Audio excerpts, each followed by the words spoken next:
Good evening. I see many of you know our guest. It's Edwidge Dorelien. I teach here for 15 years, a beloved member of this community. He's a man who came from humble origins to become an educated engineer and later a teacher of language. He brought his family to this country, and they are the examples of the great immigrant story. Wonderful to have him here. He's going to tell you a grand story, so settle down, and there'll be plenty of time for Q&A. Let's welcome Edwidge back to Blair.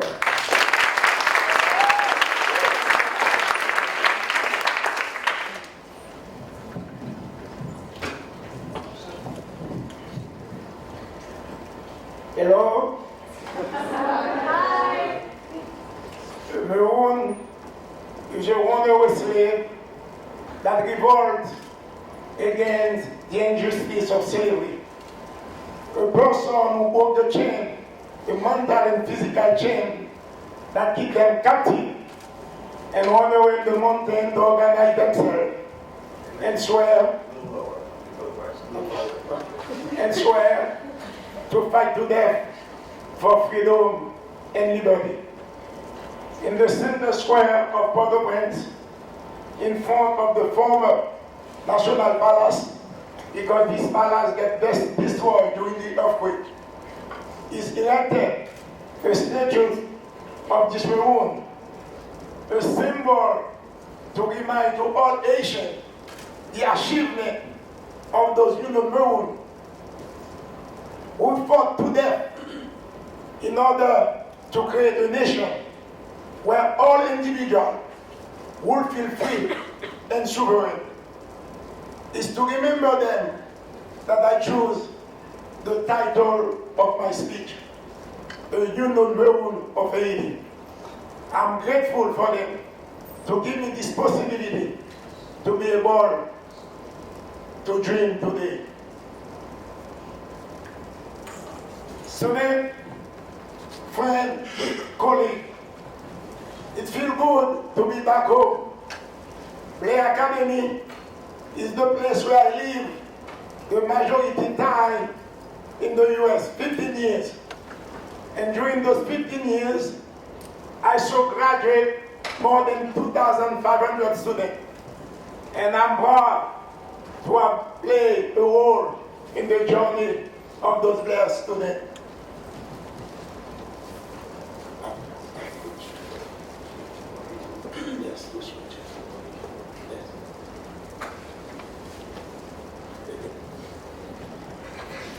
A teacher touched a life forever.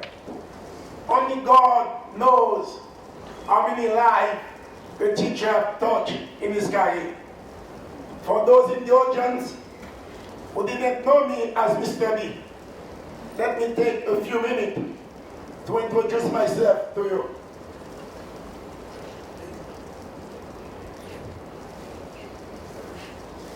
When I said Team, you have to say Boise. Team. Boise. It is with that ancient that the griot, my ancestors in Africa, began telling their stories. I wish I could be more specific about the origin of this tradition, but I cannot tell you where my ancestors came from Africa. Nor because I've been kept from their journey from Africa to the Americas. Nonetheless, today, this tradition is still alive in the Asian countryside.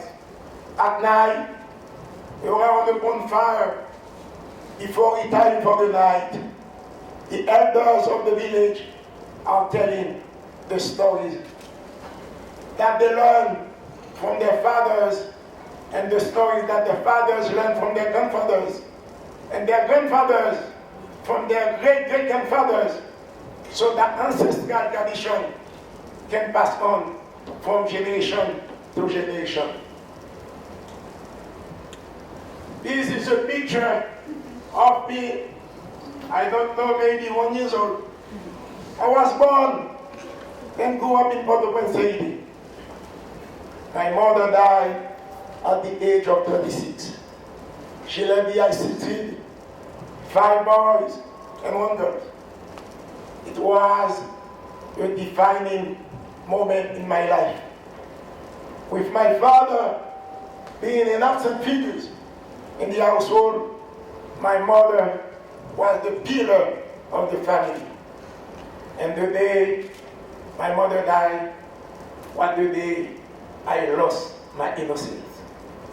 At the age of 10, I stopped being a kid. And in essence, I became an orphan. In a third world country, when you lose your mother, the odds to make it in life is 0. Fortunately, my uncle was a priest, took on the task of providing and educating my sibling and me. Growing up in his household, I became inspired by his dedication to sharing, serving, and helping others. I learned the importance of charity, community service, and humanity.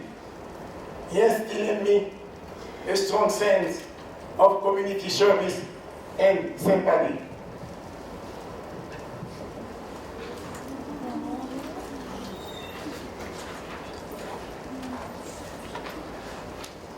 From my mother there, I learned the importance of women. They are the cement that holds everything together. Even though my uncle took great care of my sibling and I, but the father and uncle cannot replace the woman and cannot fill the role of a mother. I'm telling you that because I'm a father of 3 young girls. Women are the essence, the salt of life, the soul of the family. They are wives, sisters, mothers, friends, and nation builders.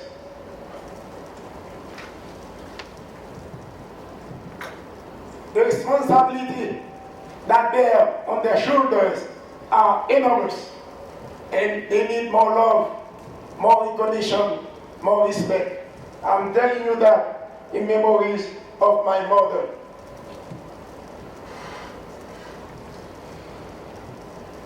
This is where everything started. During my wedding days, and this is the product of the family. My first daughter, second and third, and last year, I entered eternity because I become a grandfather. This is my youngest one. And this is about 2 years before I left Haiti with my family. In my family, I'm the only one who have girls from my brothers. And then I said, I'm not going to raise my 3 young daughters in a country where girls doesn't have the same privilege with boys. Women everywhere are minorities. But in the third world country, it's worse than a minority. After my mother's death, my life can be divided in 3 chapters. During the first chapter, I focused on acquiring an education because I knew it was the only way to make it in life. The second phase was to be a different kind of father than my wife, than my dad was. I dreamed always to have a family, and I said I would be there for them, to provide for them, to educate them, to raise them, to become independent, and most importantly, to be good citizens. Thanks God, I'm succeeding in that regard. Now, at the sunset of my life, I'm entering the last leg of my journey. The last leg, I'm going home. I left there to go home in order to cleanse an original sin. By original sin, I meant an original death. My grandpa had 11 kids. They sent only 4 to school. The first one, 2 in the middle, and the youngest one. I'm here today because my dad was one of them. Based on what they chose my dad, luck. Anytime I go to my father's village, I was always shocked by the deep contrast between their living condition and mine. Under different circumstances, I could hardly be in the shoes of my cousins. Because there is some, they don't even know how to read.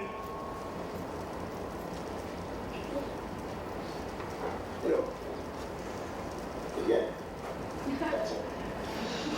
I owe everything I have today to my uncle who made it possible for me to receive an education. And for that, I feel deeply responsible. As I said, to whomever much is given, of him a lot will be required. I began 5 years ago, I began to dream about building a school that the children of my father's village could attend without placing any heavy financial burden on their family. My vision was to build a school modeled after the boarding school where I taught for about 19 years. This is the design of the school by a Chicago architect. I asked him to design a school that will meet the standard of the US. A lot of money has been invested in Haiti because it's a poor country. They do it to the level of the people. I said, if it cannot be good for the US, it's not going to be good for my country. And it's what she came with that design. I know it's not going to be easy, but only those who dream in life accomplish major things. My ancestors in Haiti are former slaves, but also founder of nations. They name are Toussaint Louverture, Jean-Jacques Dessalines, and to name those few. It's because they believe in their dream that they were able to make Haiti the second independent nation in the Americas after the US. The battle for Haiti independence was the largest slave revolution in the world and the only successful slave revolution in history. It was because of Haiti that most of the countries in Central and South America got their independence. This history made it possible for me to dream that I can raise 3 very successful adults. When people tell me to downgrade my vision, I say, a dream is never too big. Sometimes you have to dream to the dimension of your spirit. Haiti's story is one of the most beautiful, unbelievable histories in the pursuit of freedom. However, student, I have to tell you, success, however, is not a gift of destiny. To achieve success, you have to work adequately in order to turn your dream into reality. Always there will be the factor of luck, but success will be achieved when preparation meets opportunities. If you want to be successful in your life, if you want to achieve your goal, I'm asking you tonight to make the word pride your motto. By pride, I mean preparation, responsibility,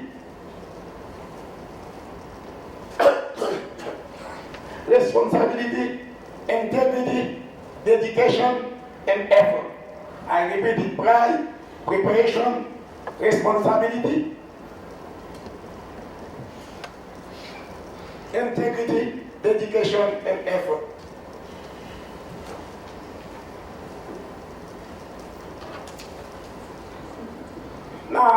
The Blair campus is not only your home away from home, but also the community that is and shape your life and know your future. In this community, you will build a adulthood that will certainly be the leadership of this country and probably the world.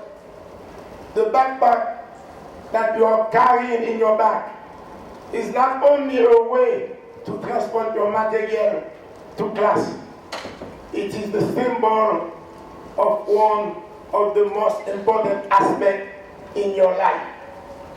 For months and for years, it will be for you an inseparable partner of joy or pain, frustration or achievement.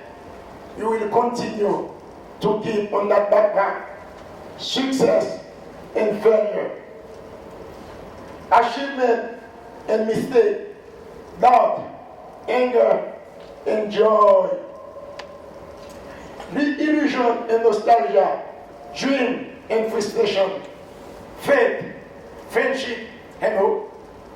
We, as your parent, your teacher, your advisor, your dumb parent, we are doing our best to help you fill that backpack with the necessary material you will need in a critical moment in your life. So, when the time will come to draw from it, your aspiration, your hope, your dream will not be diluted in an ocean of frustration.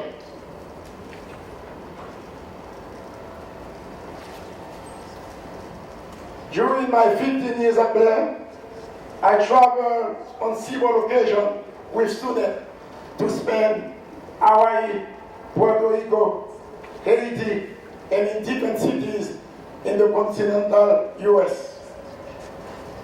But the trips to Haiti were a consensus rising experience for all the students. For the first time, the student experienced an unexpected role reversal.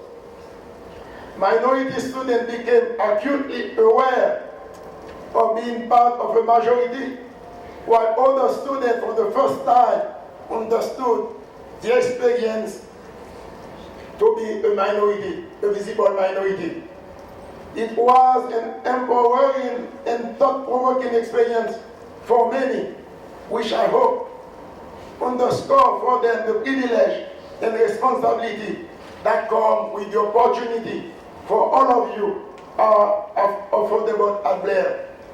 After visiting Haiti, no one can return to the US the same. Haiti is a country so close to the US geographically, and yet with a different and unique history. I hope high school students will be able to continue participating in such trip for years to come. Those are some pictures with the trip to Haiti. As you can see, this kid is in heaven. He's so happy. One of you, and she was there on that trip with me. So is it done inside?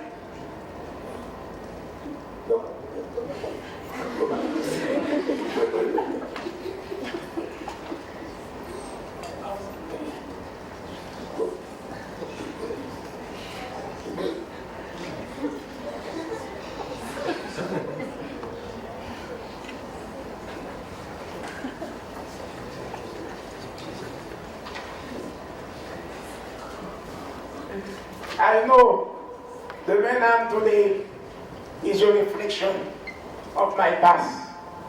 I know this project will be a challenging undertaking. I'm no longer a young man.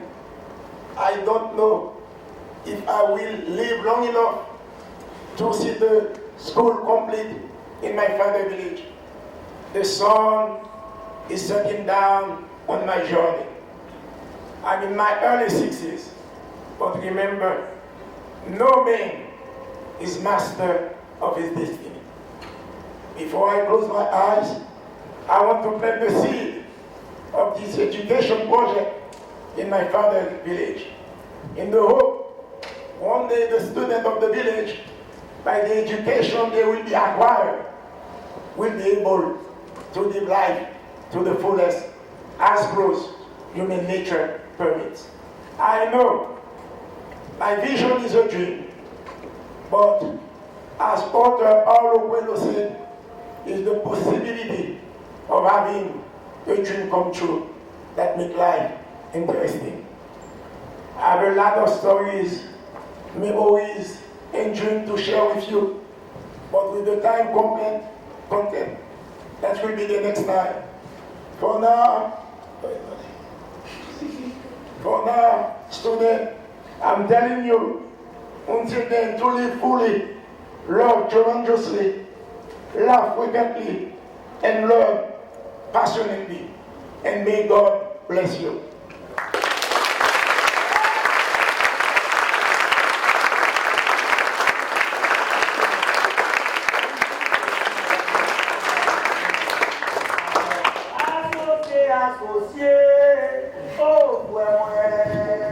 The best part will be your questions. I'm waiting for you.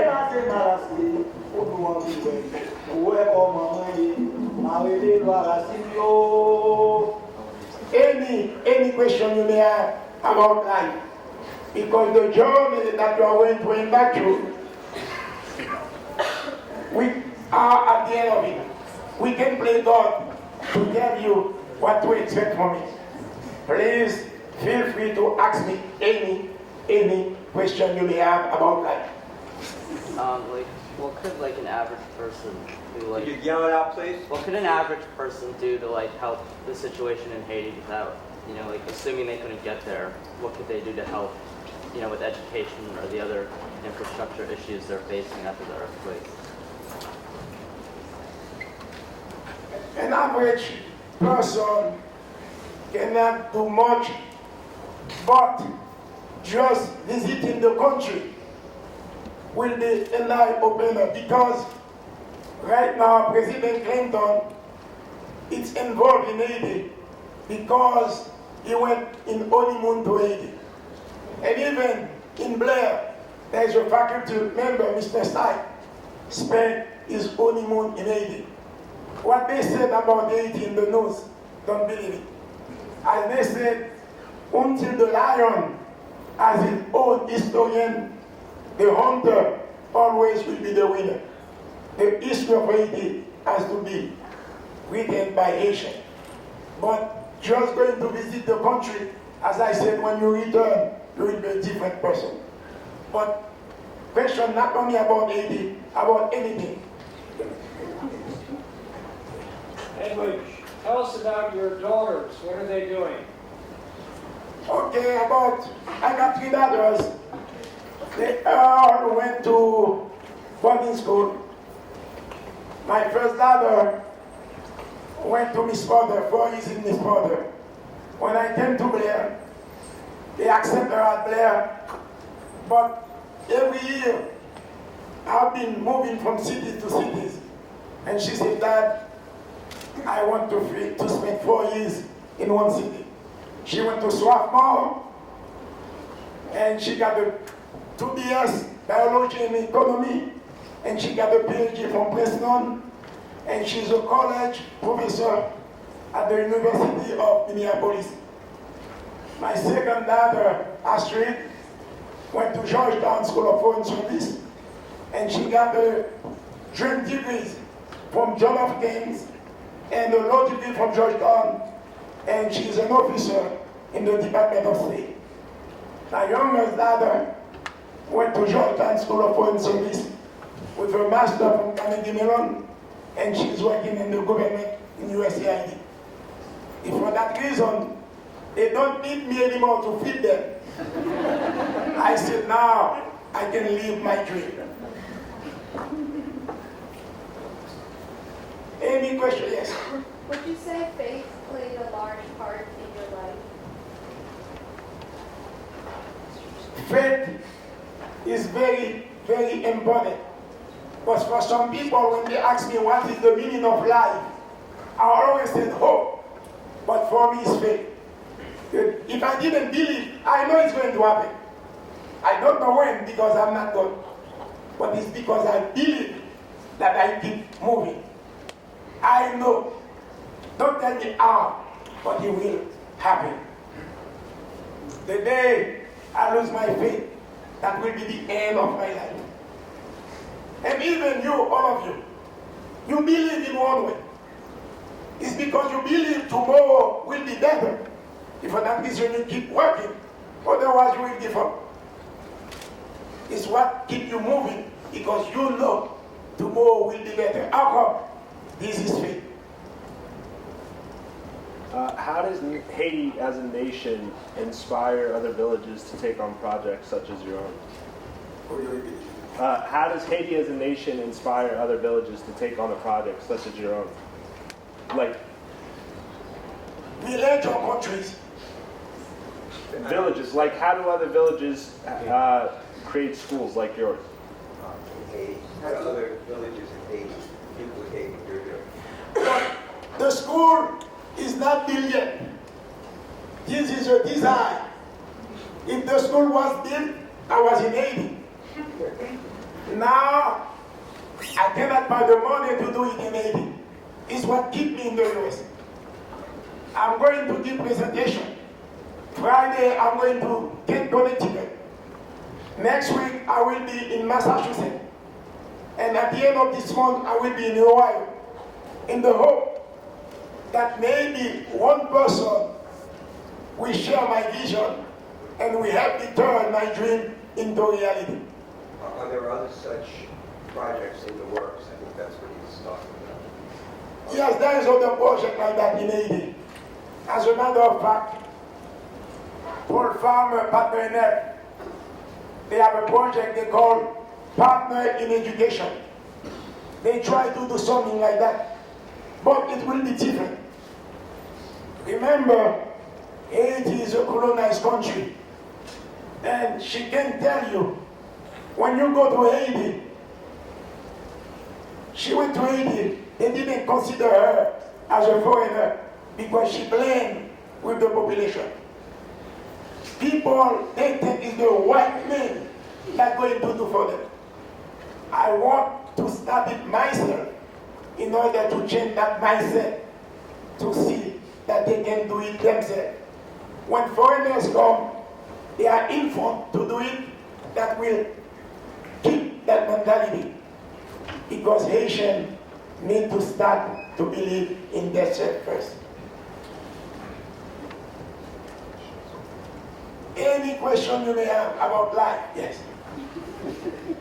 On your website, you had another project that involved bringing American students to Haiti just for visit. Can you tell us about that? Okay, there's a other website is done right now. I'm working on it. They call Caribbean Cultural Experience to bring high school kids to Haiti. Because even at Blair, they have a senior project. And my goal is to go to take those students or any student who want to go to Haiti to see themselves.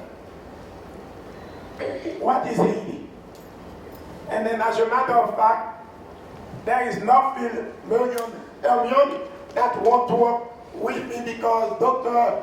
Kizenchon went there, is in love in Haiti, and they want to bring kids to Haiti. And then I'm going on the 20th to discuss that project with them. But I know the place where I'm going is my white village. And there is some student, as I said, she can witness the experience that she had in Haiti.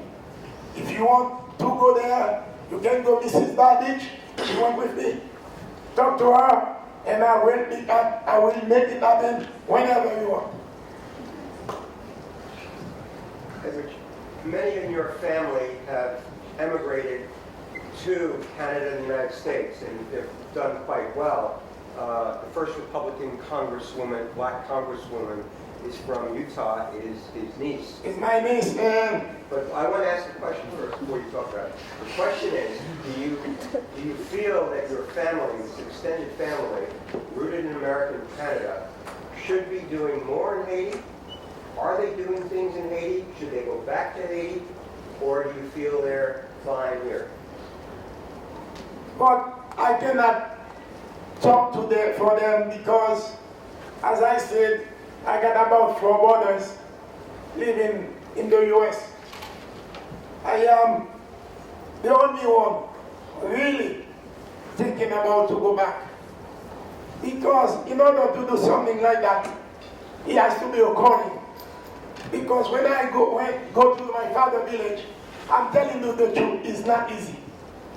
Sometimes I'm asking myself what I am doing there. In one of the pictures you can see, on that picture, this is the only way of communication, of transportation. I got my mule in the village. Oh. I got my mule in the village. Sometimes I'm asking myself what I'm doing there. But I'm telling you, when the call comes, you cannot say no, no matter what to answer. If for that reason I said it will happen, because it's my calling. And to go on what Martha said, my mother left 6 kids, 1 sister. My sister is the only one that didn't finish high school. But the irony, she moved to the state. She had 3 kids, 2 girls and 1 boy. The boy didn't go to college. And one of her daughters is the first black Republican congressman in all the history of the US that get elected. To tell you the difference. Please. What do you miss the most about Blair? To tell you the truth, what I miss most is that contact, my classroom, the question and answer. When I'm on duty at night, when the student challenge me with some life questions, any classroom cannot replace that. It's one-to-one, and it's great.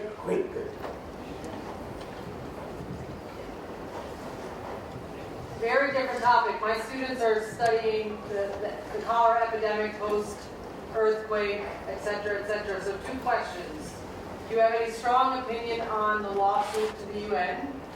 And second question, are you seeing, I know that you're more in the village as opposed to the cities, but are you seeing any internal success with residents of Haiti in terms of beating the epidemic? First, I'm not an expert on that, but I'm going to try to answer it. As a matter of fact, my first daughter just returned from Haiti this Saturday because she went to give a consultation because she's a teacher of epidemiology, and there is a center in Haiti that requires her service.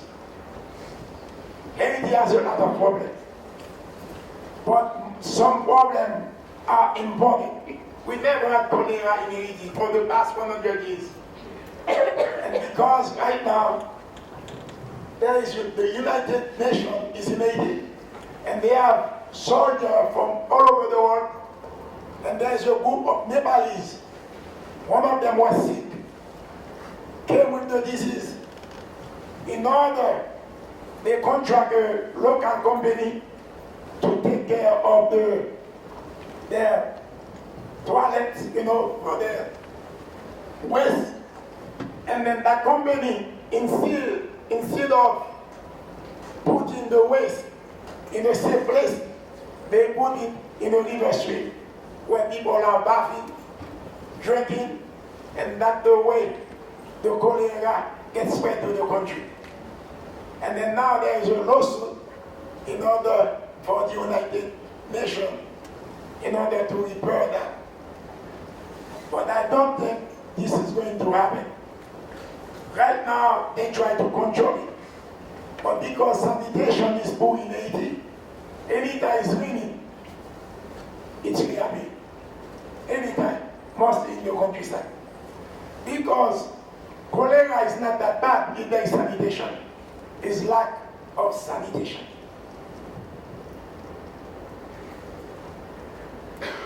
Well, if you'd like to speak with Edwidge up front, please do. Thank you for coming, and let's give him a